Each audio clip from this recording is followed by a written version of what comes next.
Vamos acompanhar a leitura da palavra de Deus desta noite, que está na primeira carta de João, capítulo 5, verso 4. Apenas o verso 4 nesta noite. Primeira carta de João, capítulo 5, verso 4, diz assim a palavra do nosso Deus: Pois todo aquele que é nascido de Deus vence este mundo, e obtemos essa vitória pela fé. Amém. Vamos todos ler em uma só voz? Novamente, vamos lá? Pois todo aquele que é nascido de Deus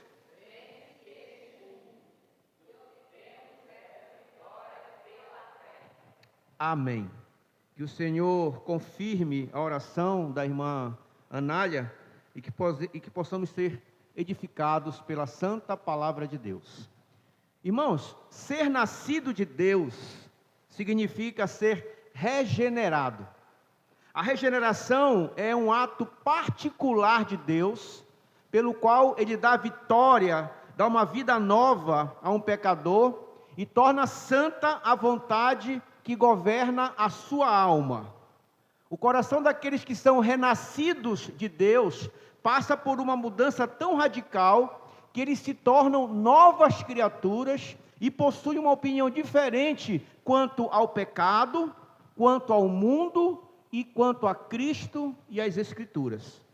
Olhando para esse ponto de vista, isso aconteceu quando o Filho de Deus viveu, morreu e ressuscitou dentre os mortos, triunfando sobre o pecado e o inferno. Jesus Cristo derrotou Satanás e o mundo em favor de todos os que lhe foram dados pelo Pai na eternidade. Podemos dizer então, queridos, que isto só acontece na vida dos pecadores que se tornam participantes do grande ato expiatório de Cristo, por meio da regeneração e da nova vida em Cristo. Em 1 João, capítulo 15, verso 19, Jesus diz assim: Eu os escolhi para que não mais pertençam ao mundo, e por isso o mundo os odeia. Por causa da morte de Cristo, o povo de Deus foi arrancado do reino deste mundo e foi dado a Cristo, ao reino dos céus. Por meio de Jesus Cristo, eles venceram o mundo, a carne e o diabo. Quando alguém é nascido, na verdade, antes de chegar a esse ponto, nós temos que entender que vencer o mundo ainda é uma batalha diária. E João nos recorda isso quando pergunta em 1 João, capítulo 5, verso 5, que diz: Quem vence a batalha contra o mundo? Nesse versículo, o apóstolo usa o tempo presente para focalizar, para ter como alvo a vitória contínua que acontece no presente. Vencemos o mundo porque pertencemos àquele que já venceu, mas também nós devemos nos dedicar diariamente para vencer as batalhas contra o mundo. Quando alguém é nascido de novo, ele começa a vencer o mundo. No entanto, queridos, o crente, o cristão, ele ainda é atraído pelas coisas do mundo por causa do pecado que permanece nele. A Bíblia chama essa atração de carne, né? O pecado da carne. Assim, queridos, enquanto nós temos de nos guardar incontaminados do mundo, como diz Tiago 1,27, nós temos de lembrar que a nossa carne, ela está inclinada para o mundo. A nossa carne, ela é inclinada para o pecado. Essa é a razão, queridos, porque a ideia de nós nos isolarmos do mundo não adianta. Isolar-se do mundo não pode nos guardar do pecado. Nós somos crentes e nós carregamos um pedaço do mundo dentro de nós. A natureza divina vencerá o mundo. Os crentes têm pela graça essa natureza. Como disse o apóstolo Pedro, em 2 Pedro capítulo 1, verso 4, diz assim: são elas que permitem a vocês participar da natureza divina e escapar da corrupção do mundo causada pelos desejos humanos. O Espírito Santo, irmãos, está em nós. Estamos unidos com Cristo Jesus e somos adotados pelo Pai. Em Cristo vencemos o mundo, mas também precisamos lutar diariamente contra as tentações do mundo. Precisamos lutar diariamente contra o nosso coração. Por isso eu quero trazer a mensagem dessa noite sobre o tema praticando a vida vitoriosa. E isso só pode ser feito por meio da fé. Não há outro meio de nós vivermos uma vida vitoriosa se não for pela fé. Em 1 João capítulo 2, verso 16, o apóstolo ele menciona 3 maneiras pelas quais nós somos atraídos para o mundo. Diz assim a palavra de Deus: porque o mundo oferece apenas o desejo intenso por prazer físico, o desejo intenso por tudo que vemos e o orgulho de nossas realizações. E o meu desejo é que nós possamos estudar mais sobre essas 3 maneiras, sabendo que é na força de Cristo que a fé luta contra esses caminhos para vencer o mundo. Primeira maneira de sermos atraídos para o mundo: desejo intenso por prazer físico, ou desejo da carne, ou concupiscência da carne. Em primeiro lugar, a fé luta contra o desejo da carne. A fé, ela recusa amar o mundo que se deleita, se agrada no desejo da carne. Isso significa resistir a tentações tais como podemos pensar, né? Drogas ilícitas, quem sabe comer exageradamente, beber em excessos e tantos outros pecados que a nossa carne deseja. A Bíblia, ela nos adverte muitas vezes contra os excessos. Nós não devemos nos tornar escravos de qualquer coisa física, mas sim praticar o autocontrole ou domínio próprio, pois o nosso corpo, ele é o quê? Templo do Espírito Santo. O conselho dado contra os desejos da carne proíbe também a imoralidade sexual em todas as suas formas. Proíbe qualquer tipo de flerte ou intimidade física fora do casamento.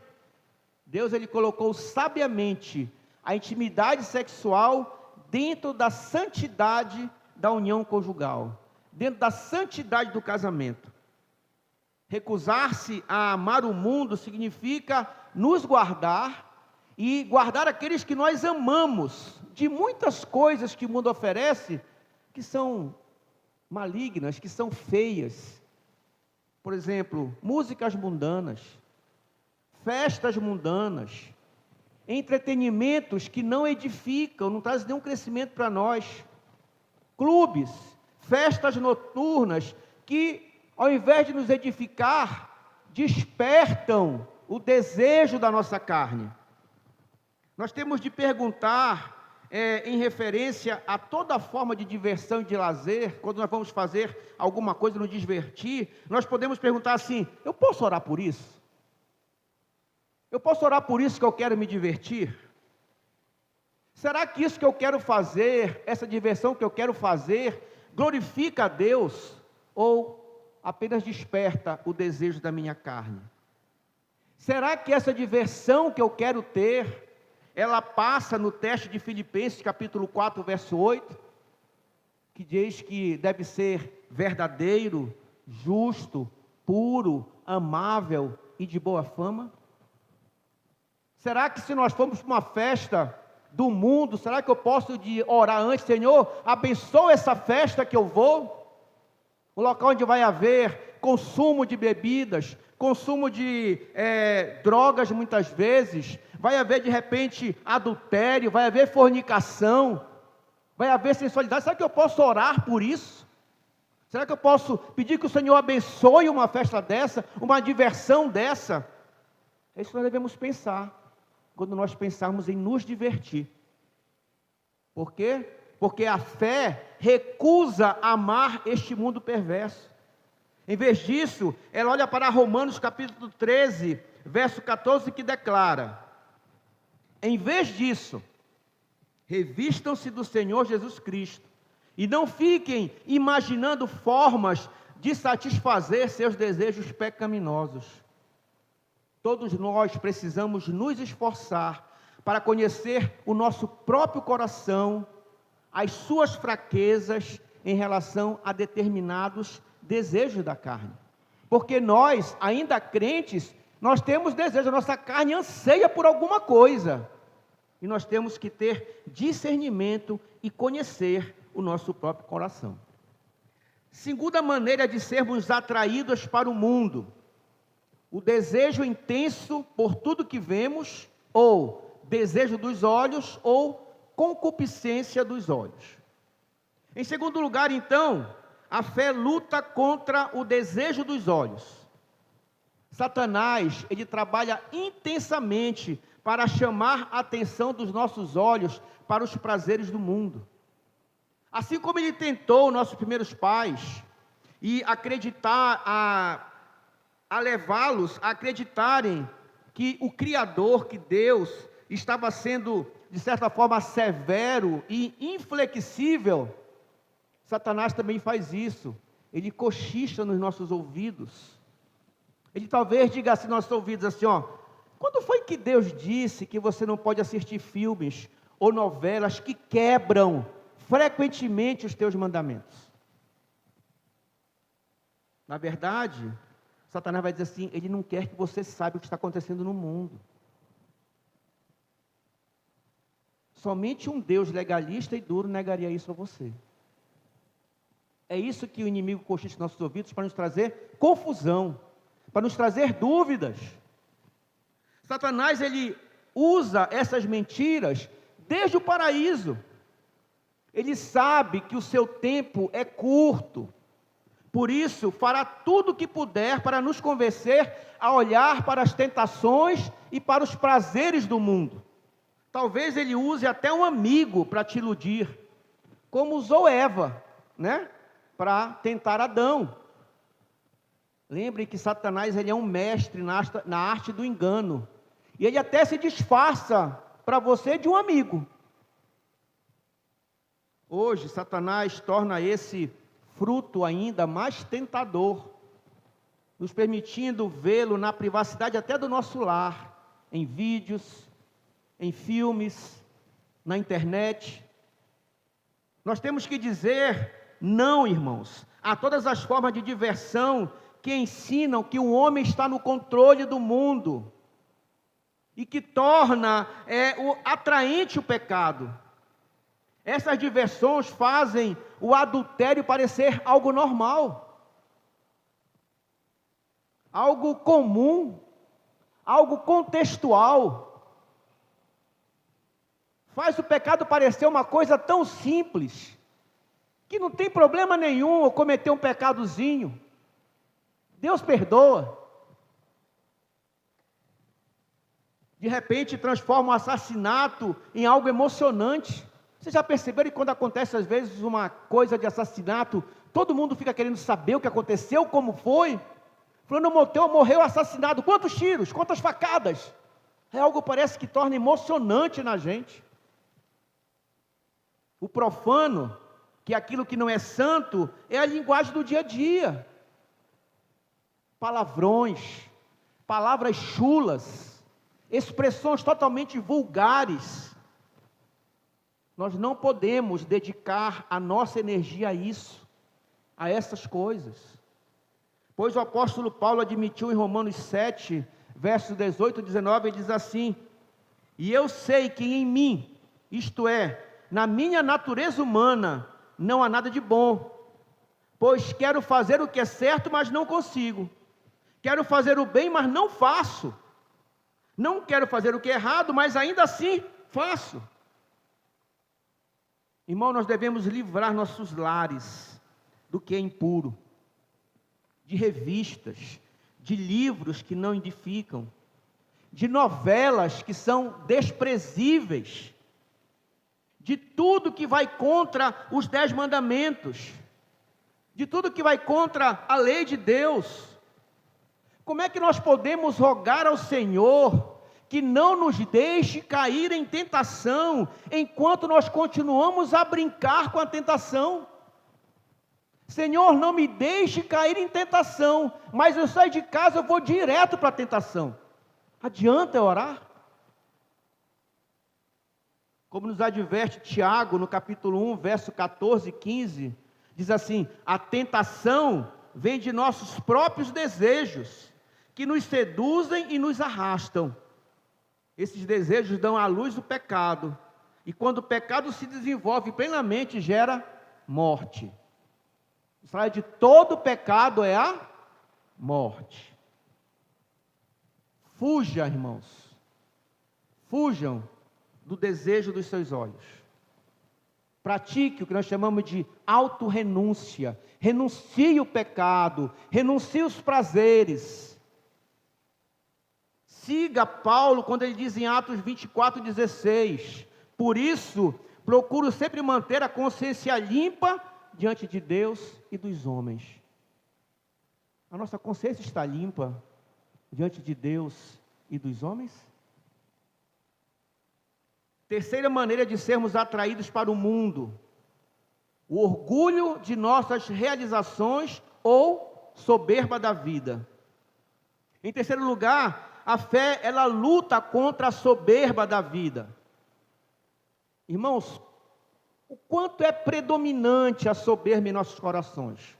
Falamos até isso sobre de manhã na escola bíblica, né? O quanto isso é um pecado sutil, que afeta cada um de nós. Uma certa pessoa disse assim: a soberba é a veste da lama colocada primeiro e retirada por último. E aqui a soberba está relacionada, né?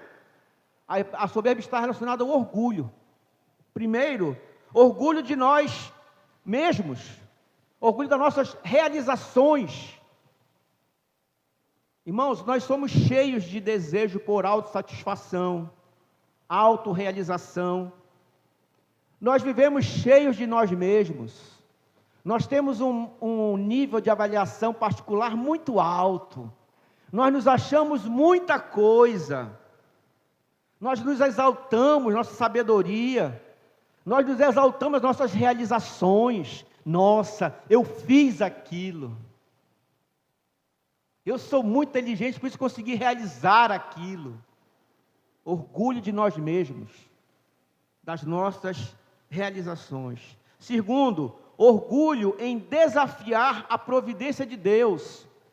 E nós podemos pensar nessas seitas que existem, que afirmam que o homem tem condições de salvar a si mesmo. Movimentos, meditação transcendental, práticas ocultas como adivinhação, horóscopo, consulta aos mortos, leitura de mão, leitura de cartas, assim como também o aborto, a eutanásia, que é uma morte programada, né? A pessoa decide desligar os equipamentos e morre.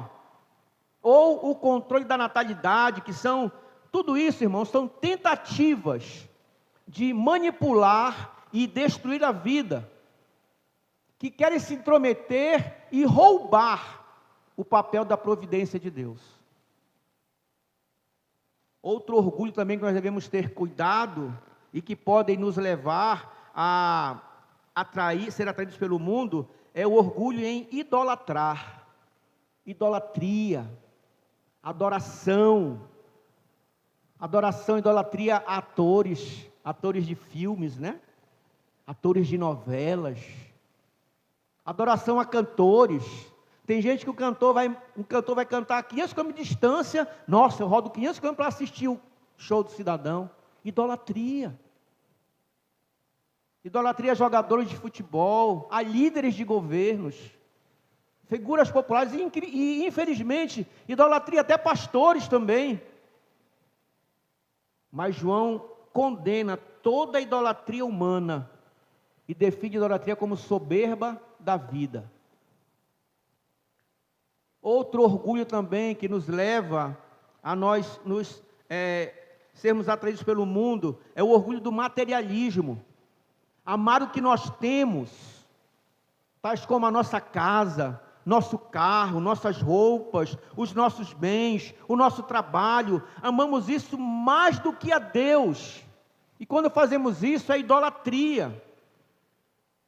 Tudo que nós colocamos no lugar de Deus é um ídolo. E se nós adoramos isso, é idolatria. Estas coisas, geralmente, elas alimentam a nossa busca por prazer. Uma busca por prazer que muitas vezes gera desonestidade nos negócios, desvio de impostos, retenção dos nossos dízimos e ofertas, envolve jogos de azar, loterias e muitos outros meios ilegais. Para quê? Para aumentar a minha riqueza pessoal, para aumentar o que eu já tenho guardado. E essas coisas alimentam a soberba da vida. E mais ainda, tudo isso impede, irmãos, que as primícias do nosso trabalho sejam dedicadas ao Senhor. Outro orgulho também que nos faz nos aproximar do mundo, orgulho que nos faz sermos atraídos para o mundo, é o orgulho de profanar o dia do Senhor. Irmãos, quão triste e arrogante é o pensamento de uma pessoa que acha que não precisa separar um dia da semana para exclusivamente adorarmos o Senhor e recebemos dele o alimento espiritual que nos fortalecerá para a semana que vem, para os dias que virão. Que triste, irmãos. Que triste pessoas acharem não darem valor ao dia do Senhor. Achar que é mais um dia, e nesse dia eu posso fazer tudo o que me dá prazer, menos buscar o Senhor. Eu busco o Senhor outra hora, né? E tantas coisas têm tirado a nossa centralidade do dia do Senhor.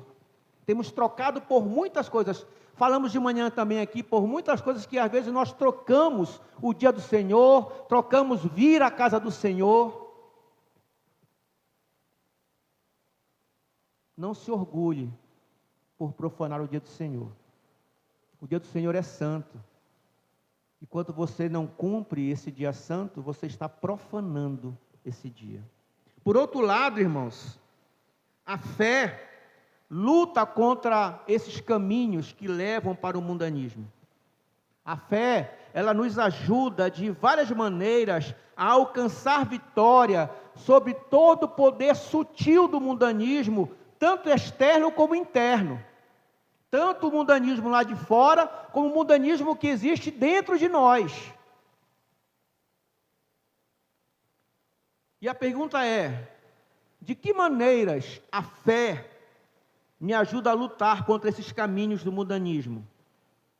Primeira maneira para vencermos o poder sutil do mundanismo: crendo em Jesus Cristo, o Filho de Deus. Crendo em Jesus Cristo, o Filho de Deus. Quando nós nos tornamos crentes cristãos, nós temos uma nova natureza. E essa natureza, ela é diferente do mundo. Nossa mente é iluminada, nossa consciência é vivificada, o nosso coração ele é despertado. Na prática, é a operação da fé. Porque é pela fé que nós cremos que Jesus é o Filho de Deus. E vencemos o mundo. E nós vencemos o mundo quando nós deixamos de olhar para nós mesmos, para as nossas fraquezas, e olhamos para o poder do Senhor. Quando nós tiramos os olhos de nós mesmos e olhamos para o Senhor. Se desejamos vencer o mundo, nós temos de olhar pela fé para Jesus, o Filho de Deus, que suportou a cruz. A cruz, ela apontava para a vitória de Cristo, pois significava o esmagamento da cabeça da serpente e o término da obra do sofrimento que o Pai lhe havia dado. Jesus escolheu ser pregado na cruz, Jesus não escolheu ser coroado como o rei do mundo. Ele preferiu a cruz.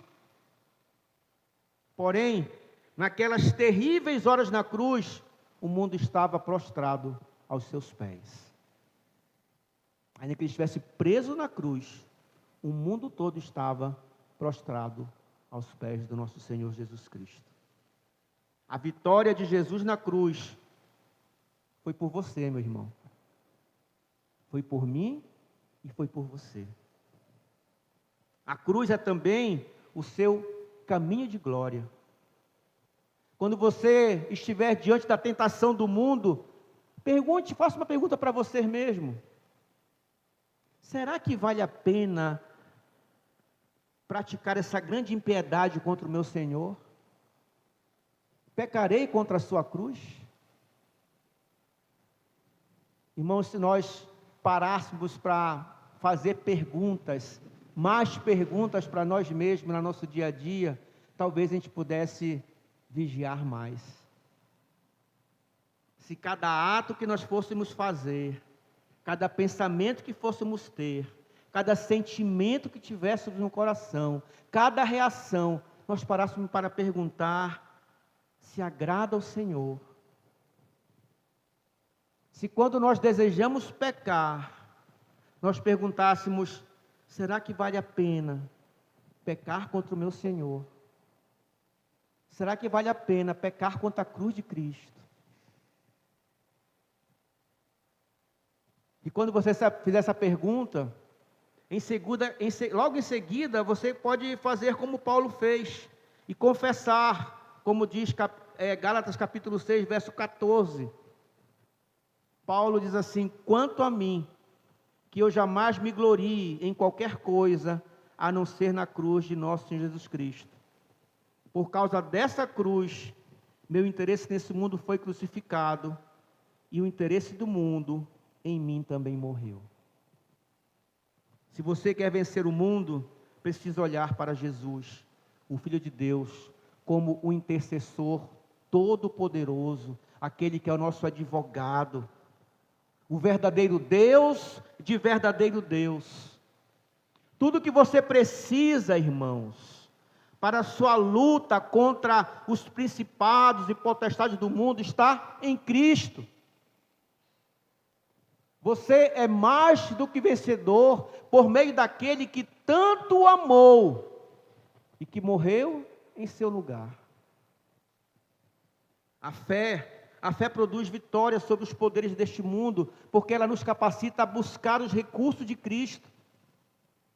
Se você quer usar uma air fryer, ou quer que ela funcione, você tem que ligá-la a uma fonte de energia potente, senão ela não vai funcionar. Do mesmo modo, meus irmãos, a fé, ela nos liga a recursos poderosos daquele que venceu o mundo. Esses recursos incluem os méritos de Cristo, a sua vida, seu Espírito e as suas graças. É isso que vai nos dar poder para enfrentar o mundo e renunciar os nossos prazeres. A fé em Cristo vence o mundo por nos reconciliar com Deus mediante a cruz e por nos libertar das correntes de Satanás. A fé faz-nos sentir à vontade com Deus, no seu reino, e não com o diabo, não com este mundo. A fé em Cristo nos dá novas inclinações, justamente por causa da obra do Espírito Santo. Nós podemos dizer verdadeiramente, como o apóstolo Paulo disse lá em Filipenses 1:21, pois para mim o viver é Cristo e o morrer é lucro. E essa fé então, ela descansa completamente na força do poder de Cristo. O apóstolo João disse que se você é nascido de Deus, você crê no Filho de Deus. Você amará Jesus e o seu povo e vencerá o mundo. Ninguém, irmãos, ninguém, exceto Cristo, pode lhe dar esse poder. Você não pode dar a si mesmo esse poder. A igreja não pode te dar esse poder, porque esse é um dom divino. Esse dom divino, ele lhe capacita a dizer como Asaf, no Salmo 73, 25. Asaf disse: quem mais eu tenho no céu, senão a ti? Eu te desejo mais do que qualquer coisa na terra. Quem de nós pode estar dizendo isso todos os dias? Quem mais eu tenho no céu, senão a ti? Eu te desejo mais do que qualquer coisa na terra. A segunda maneira para vencermos o poder sutil do mundanismo é purificando o coração por meio da centralidade em Cristo. Purificando o coração por meio da centralidade em Cristo. 1 João capítulo 3, verso 3, afirma que todos aqueles que possuem esperança cristã de ser um filho de Deus, se manterão puros, como Ele é puro. Irmãos, a fé é como uma planta celestial, e ela não vai florescer em terreno impuro, em solo impuro. A fé, ela é transformadora. Uma pessoa feia, quando admira algo bonito, ela vai continuar feia. Mas o crente que fixa sua fé em Cristo é transformado, e é transformado para se parecer com quem? Com Cristo. É sermos amoldados cada dia à imagem de Cristo. É pela fé que somos amoldados. A fé que contempla um Cristo compassivo produz um coração compassivo. A fé que contempla um Cristo puro produz uma vida de pureza. A fé que contempla um Cristo afligido produz uma aflição santificada. A fé que olha para Cristo compartilha das perfeições de Cristo. Quando nós olhamos para Cristo, os desejos desse mundo não têm mais domínio sobre nós, irmãos. Lembram quando Pedro afundou? Enquanto Pedro estava olhando para Cristo, ele estava andando sobre as águas. Quando ele olhou para o mundo, ele afundou. O mundanismo, irmãos, ele é expulso do nosso coração pela fé. É o coração que é a casinha, né? É a fortaleza do mundanismo. Mas a fé expulsa todo o mundanismo do nosso coração. Cristo venceu o pecado. Cristo venceu Satanás. Cristo venceu o inferno por nós. Ainda assim, Ele promete estar em nós para nos purificar. Esse é o segredo de vencer o mundo. É isso que João diz lá em 1 João 4,4. O Espírito que está em vocês é maior do que o Espírito o Espírito que está em vocês é maior do que o Espírito que está no mundo. A fé nos capacita a ver o pecado como realmente ele é. Satanás, ele procura tornar o pecado algo atraente, algo normal. E, infelizmente, nós somos inclinados a nos render às armadilhas de Satanás. Podemos, por exemplo, perguntar: qual o perigo de ouvir músicas seculares ou mundanas? Todo mundo faz isso. Qual o perigo que tem nisso? É assim, irmãos, é nessas coisas, pequenas coisas, que nós vemos o pecado como um gostoso e prazeroso. Uai, todo mundo faz. Que maldade tem? Que maldade tem em ver uma novela? Eu sei que é só ficção.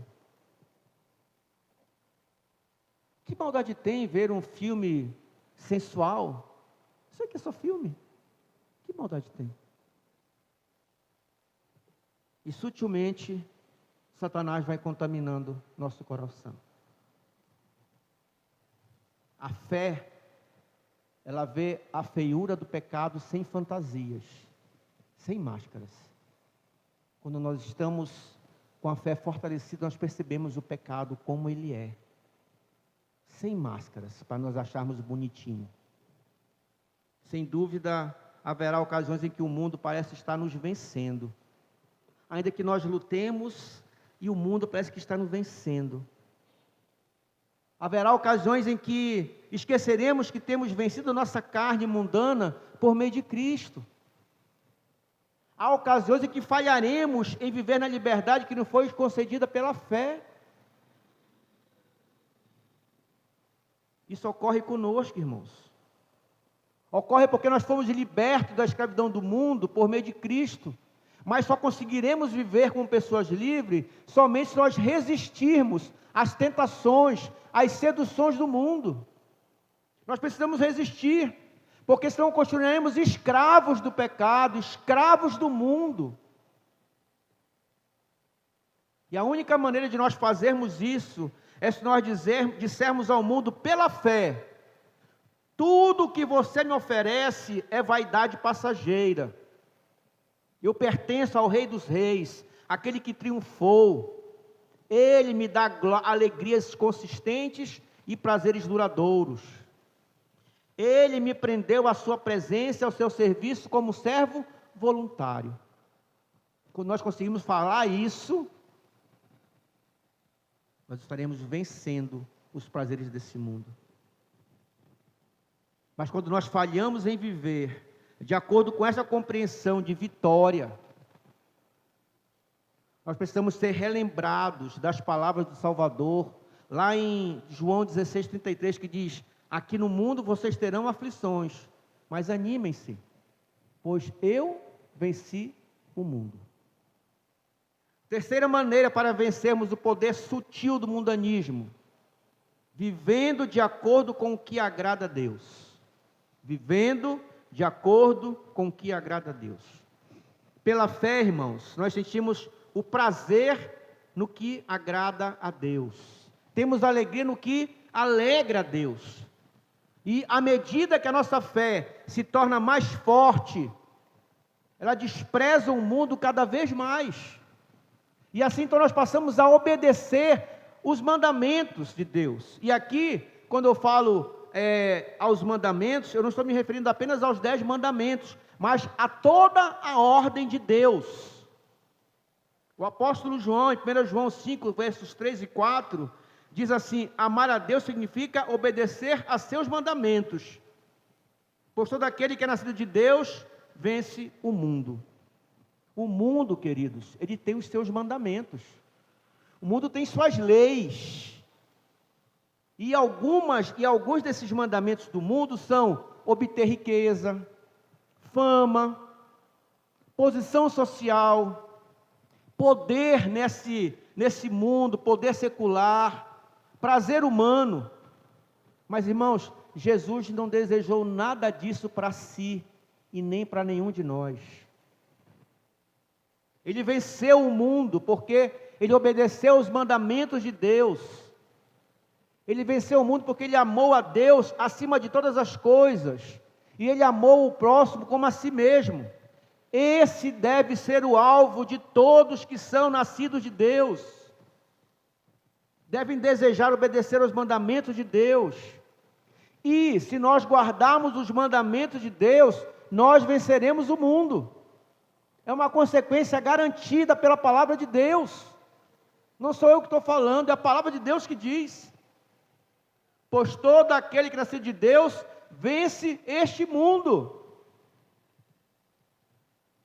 A fé, como a de Davi e de Daniel, considera a obediência aos mandamentos de Deus mais importante do que a própria vida. Essa foi a razão porque os apóstolos, os profetas, os mártires da igreja suportaram todo tipo de provação. Foram apedrejados, foram esquartejados, cerrados ao meio, mortos à espada, jogados aos leões.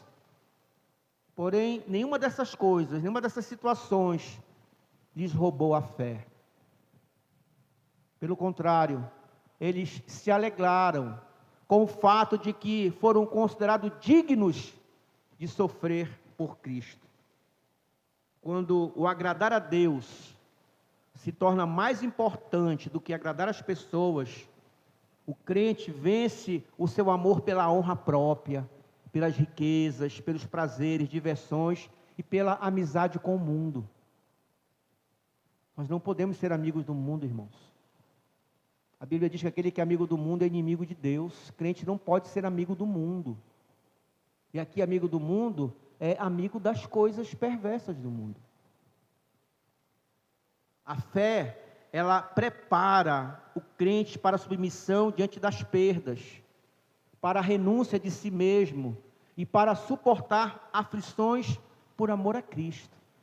Tudo que nós passamos, irmãos, é por amor a Cristo.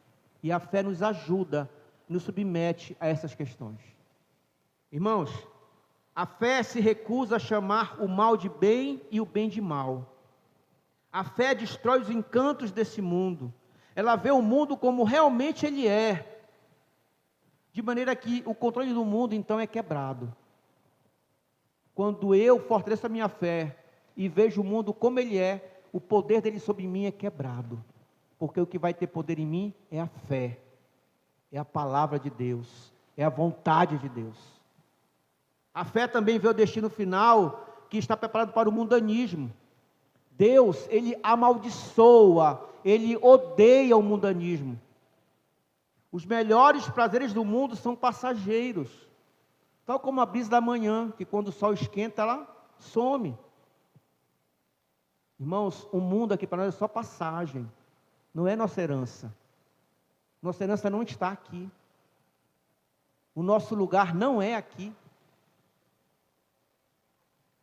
Concluindo, queridos. Um dia, amados, esse mundo será queimado e será destruído totalmente, juntamente com aqueles que o amam, juntamente com aqueles que o desejam. A pergunta é: o que restará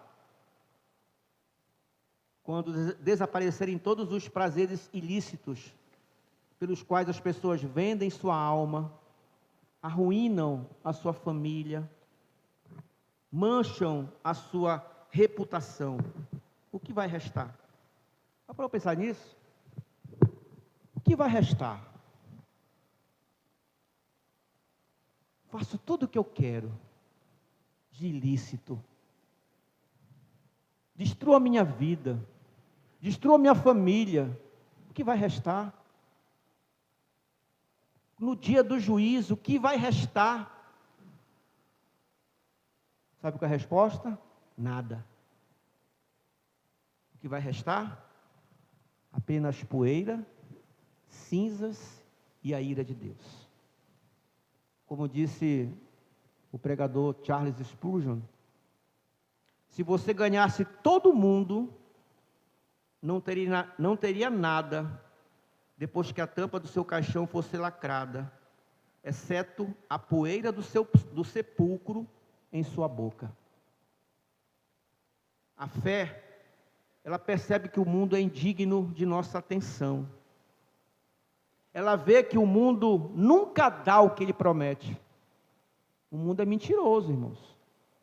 Ele nunca dá o que promete. O mundo é uma miragem gigante. Vocês sabem o que é miragem, né? Miragem, quando a pessoa está no deserto, já está lá horas pegando sol, está fatigado, está com calor, está com fome, com sede. A miragem, de repente, a pessoa vê um oásis cheio de água. Quando chega lá, não tem nada. Isso é miragem. O mundo é uma gigante miragem. É uma fraude trágica. É uma bolha vazia. Abandonar Cristo por causa do mundo é a mesma coisa que deixar um tesouro enorme por bijuterias.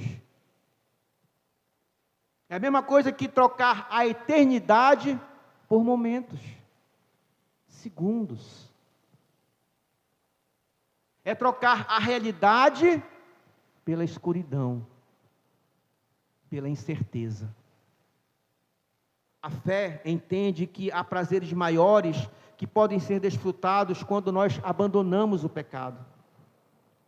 A fé, ela valoriza as recompensas eternas que Cristo guarda para nós nos céus. uma recompensa que vale mais do que todos os tesouros desse mundo. Quando nós abandonamos os prazeres do mundo, o crente experimenta a felicidade verdadeira, crendo que na presença de Deus há plenitude de alegria e delícias eternas, como diz o Salmo 16, verso 11. Irmãos, que o Senhor nos abençoe e nos ajude a viver na prática de uma vida vitoriosa, nos levando a detestar esse mundo corrompido e amando tudo o que agrada a Deus. E ao Senhor toda a honra, toda a glória e todo o louvor pelos séculos dos séculos. Amém. Vamos orar ao Senhor, vamos curvar nossas cabeças e vamos orar ao Senhor.